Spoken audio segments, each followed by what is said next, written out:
Welcome to the Next News Network. I'm Gary Franchi. Joining me now for the special web edition is World Bank whistleblower Karen Hudes. She's one of many of a coalition of whistleblowers who are making waves across the planet. She's joining me now in studio. Karen, welcome to the program. Thanks for having me on, Gary. Karen, just before we went to air, we were discussing the global corruption, the global syndicate, the bankers. Who are these people? Who are the individuals? Who are the puppet masters pulling the strings of the bankers? Well, because you had mentioned the Jesuits in a previous interview, so I'm intrigued as to know where is the connection to the Jesuit order, as well as through the Vatican and beyond. There's many secret societies in the world. Many people speak of the Illuminati and the Masonic orders, the Order of the Garter, many of these super elite organizations that operate in secrecy. So I know I've named a few already, but if you could help us elaborate on these points, who are the people pulling the strings? Well, do you remember when there were ghettos and you had something called a Judenrat that were the ones that would draw up the lists of the Jews that were going to get exported the next day? Do you remember how that system worked? Well, it was a little before my time, but history would dictate what happened in those ghettos. So elaborate, These were traitors to their people who were helping because they thought they were going to save themselves. That's maybe why they did that, but it doesn't matter what their motives were.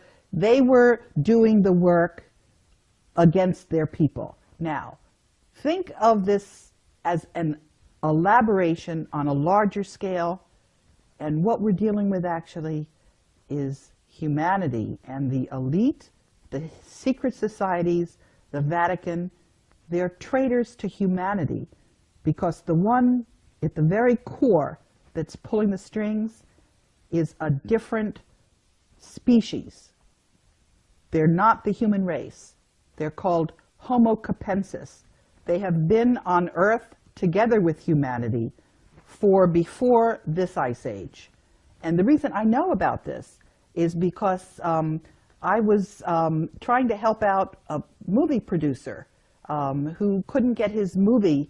It was called The Banksters Made Off with America, Edmund Drille. And he introduced me to his network of whistleblowers. One of the people in that network is a neurologist who went to Yale Medical School and was retired, and he was trying to find out what was at the very core of all of this corruption. And so you mentioned this species, an additional species of humans, or no, they're not humans. They are so distinct from humans that if they were to mate with humans, their offspring would not be fertile. Now, are you speaking of the biblical Nephilim is an entity that people have discussed and tried to understand for millennia, and that is the race of offspring of humans and the fallen angels from. No, these are not angels. These are not spiritual. Well, the Nephilim themselves were the offspring of the fallen angels and humanity. Is this the same species? They are not fallen angels. They are critters. People who I am getting emails from saw them the day before. They look just like human beings, except they have these big skulls. And that is why in the Vatican you see these crazy meters, is what they're called. And that's why the very first Jew, Moses, wore one of those things, because he was one of those Homo capensis as well. We have DNA samples of them. And the reason we know this is because it was in the papyri of one of the pyramids. I found this out from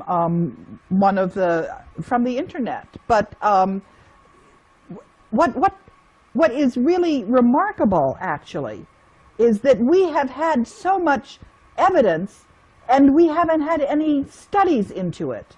If you look at the archaeology, there is a civilization off the coast because the sea level has risen by 400 meters. But what do we know about this ancient pre-Ice Age civilization? We do have a map that's left over from there because it shows the coastline of Antarctica before the ice froze on it. And it's following that landmass perfectly. So what we have is we have evidence. There's also evidence in South Africa. There are a lot of these skulls that you find. And what You're speaking of the elongated skulls that have been found in graves, and even some of the skeletons found with these are in fact giant people. That is something different. No, I'm not talking about that. I am talking about a large skull. The elongated skull, the elongated cranium. Some are in Peru, some are elongated. But in other places, they're just round like pumpkins. And the individuals that were seen in Egypt, I've seen drawings of what their skulls looked like. It was just massive, much larger than human being skulls. And also, you know, in a human skull, there's something they call the parietal, where it's in 3 different segments. This critter doesn't have those separations. It's just so you're saying that this specific species of individuals is occupying the Vatican and functioning through the Jesuit order?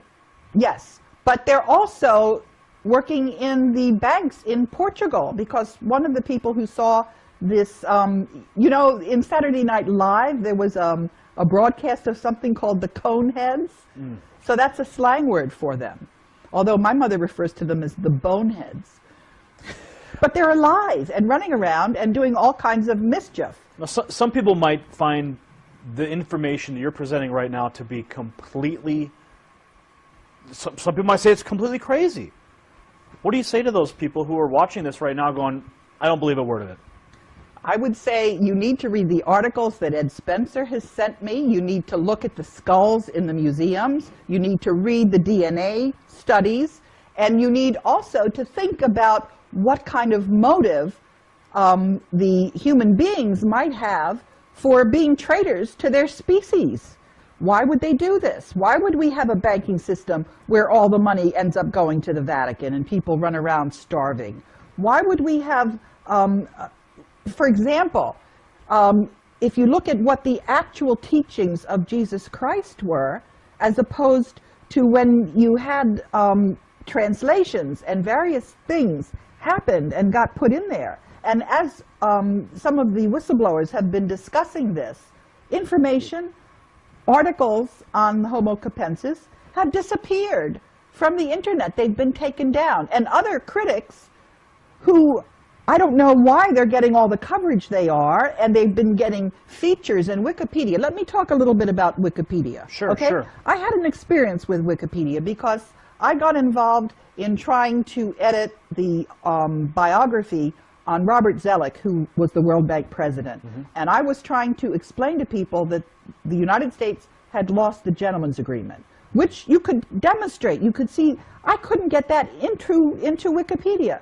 They were clearly being controlled by this group that that is controlling all the capital markets. So do you and think that these same people were preventing your Wikipedia edits? Yes, and what I'm trying to say is that this person who was attacking the information on Homo capensis had a big, long article featuring her on Wikipedia. So I know who Wikipedia is. I know whose interests Wikipedia serves. And when somebody who's just starting out gets a big write-up, I know what that really means. So what does it mean? It means that there is manipulation of information. It means that people are given exposure and credentials that they haven't earned.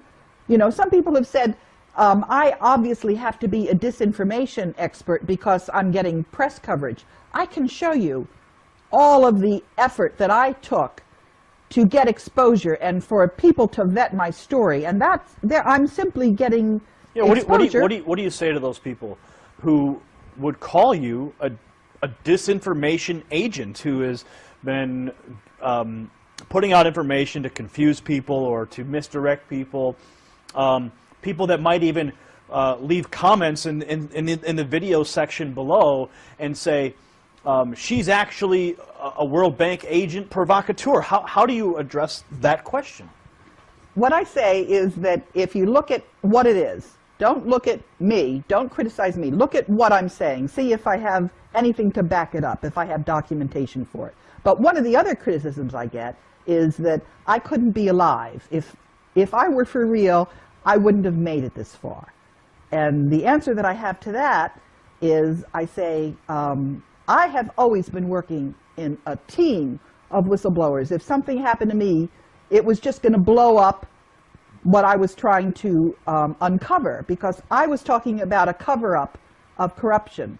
I didn't have a document, any one document I needed to reveal. I was pointing to a whole system of cover-up. I was pointing to the fact that the media was not telling the story the way it deserved to be told. They had an agenda. They had a hidden, secret agenda. As I've said, the whistleblowers are like Toto in The Wizard of Oz, pulling the curtain back. And people are now seeing the wizard, which is this corrupt group. And they're also seeing that the mainstream media is projecting onto a screen their propaganda, which is not reality. What you get in the mainstream media has a hidden secret agenda. It wouldn't be there if people whose interests are behind that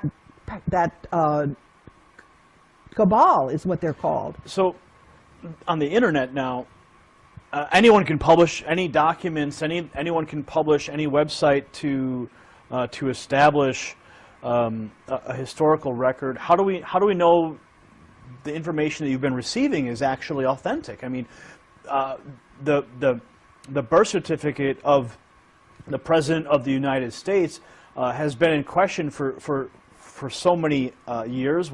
Even when it was released, the most recent official one was released, they found multiple layers in the birth certificate. So what's to say that information that you've been receiving hasn't been doctored by another agency or another entity to provide you with information that could misdirect? Because if they see perhaps that you're out there speaking these things, that people are going to believe you because of what you say, but they may be feeding you wrong information. Is there any possibility that could be true? Well, as for the storyline that I have, I can give a very detailed chronology showing at any given stage what I was revealing, who I was revealing it to. It's very compelling. That's not something that can be doctored. That is absolutely, it's just, it's there for anybody to read. And so that's, if anybody is saying, am I for real? Yeah, I'm for real. Now, am I doing a good enough job on the information that I'm getting from other whistleblowers? Sometimes I'm doing a lousy job. So I got snookered on a story about a planet that was Nibiru. I got really snookered. And what was really interesting there, I learned a lot, was I tried to correct the information.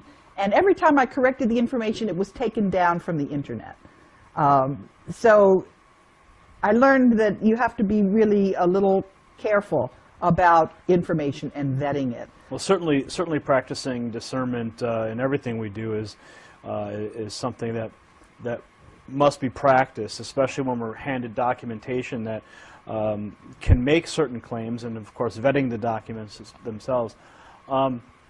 So back to the topic at hand, and the global cabal of puppet masters who are pulling the strings of the international elite and the banksters. I had mentioned the Illuminati and the Masons, and I mentioned the Order of the Garter and these super secret organizations. But you take it all back to the Vatican. You take it all right back to those this species of people. If I could provide a little bit of historical perspective for a moment, when the Illuminati was supposedly disbanded, some people believe that it just didn't disappear. It went underground, and it simply spread itself out. Would you say that the same is happening with this species of you know, I would say, you say they're not human, but for lack of better words, I'll say they're a species of humans. Do you think that these individuals have peppered themselves through some of these organizations as well? What I know is... Or is it isolated simply to the Vatican? What I know is that when you get to be a 33rd degree Mason, and the Black Pope, and also the archaeologists, they all know that Moses was Akhenaten. And if you know that, then you know that Akhenaten had this huge skull, and his daughters had this huge skull. So I'm going to presume that they probably also know that there are individuals, and they're not humans. They do not have the same kind of DNA that we do. And I can tell you what I know about them. They're very mathematical. Their average intelligence is about 150. And they do not have creativity. They're not emotional. And the other thing is that in the process of working with all of these whistleblowers, I've learned a lot about the strengths of Homo sapiens, because you know, we're not giving each other salaries, we're not giving each other honors, we're not giving each other anything other than additional hard work. But we also know who we're working for. We're working for all of humanity. So I have to ask this question, because some of the viewers who are watching right now are going, they're talking about another species with an elongated skull. You mentioned the high intelligence, the lack of creativity, and it's going to be hard for people to grasp that reality. And of course, everyone has to do their own homework to discover these things. But given your whistleblower status with the World Bank, do you think that by promoting or discussing these types of theories hurts your credibility and all in the minds of some of the people who may have first heard of you through the whistleblower status at the World Bank? I'll tell you what, I've gotten a fair amount of feedback like that. And I'll tell you what I say to these people. I say that it has been an incredible experience to have made it this far. And the number one thing that I've learned in that process is to trust my own intuition, because that has really served me very well. And my intuition is telling me that this is the time to tell people this. Well, Karen, thanks for taking the time. I wanted to ask you some tough questions and have you here to discuss some of these hard facts, and I thank you for taking the time to sit down with me today. Thanks for having me. All right. Gary Franchi signing off for the Next News Network. That was Karen Hudes. She's a World Bank whistleblower. Karen, what's the website? My website is www.kahudes.net, but just Google me and you'll find all kinds of stuff. All right, you heard it here. Google Karen Hudes. You'll find out more. As always, research the facts for yourself. Discover. Discovery on your own is always going to be the best. And like Karen says, listen to your intuition. Something called a Judenrat, that were the ones that would draw up the lists of the Jews that were going to get exported the next day. Do you remember how that system worked? Well, it was a little before my time, but you know, history would dictate what happened in those ghettos. So elaborate, please. These were traitors to their people, who were helping because they thought they were going to save themselves. That's maybe why they did that, but it doesn't matter what their motives were. They were doing the work against their people. Now, think of this as an elaboration on a larger movie. It was called The Banksters Made Off with America, Edmund Drille, and he introduced me to his network of whistleblowers. One of the people in that network is a neurologist who went to Yale Medical School and was retired, and he was trying to find out what was at the very core of all of this corruption.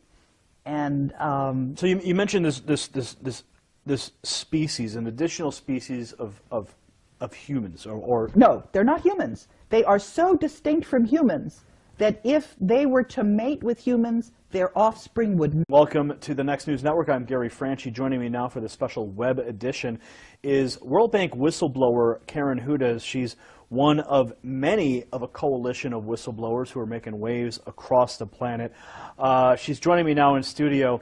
Karen, welcome to the program. Thanks for having me on, Gary. Karen, just before we went to air, we were discussing the global corruption, the global syndicate, the bankers. Who are these people? Who are the individuals? Who are the puppet masters pulling the strings of the bankers? Well, because you had mentioned the Jesuits in a previous interview, so I'm intrigued as to know where is the connection to the Jesuit order, as well as through the Vatican and beyond. There's many secret societies in the world. Many people speak of the Illuminati and the Masonic orders, the Order of the Garter, many of these super elite organizations that operate in secrecy. So I know I've named a few already, but if you could help us elaborate on these points, who are the people pulling the strings? Well, do you remember when there were ghettos and you had scale? And what we're dealing with actually is humanity, and the elite, the secret societies, the Vatican, they're traitors to humanity, because the one at the very core that's pulling the strings is a different species. They're not the human race. They're called Homo capensis. They have been on Earth together with humanity for before this ice age. And the reason I know about this is because I was trying to help out a movie producer who couldn't get his